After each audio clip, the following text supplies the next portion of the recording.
बोल्छु दिदी जाइ ठानी पच्च वचनलाई रन्छे जेठानी रातो सारी उसैलेलाई साकी जेठानीले भन्छन् च्याउ खाइन्छ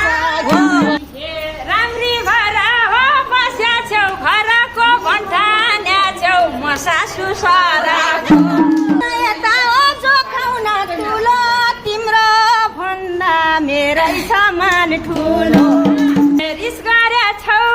लाएको खाएको तिमी भन्दा म पछि आएको तिमीलाई पनि हो देवाले रोजेको पहिली आएको भर मन खोजेको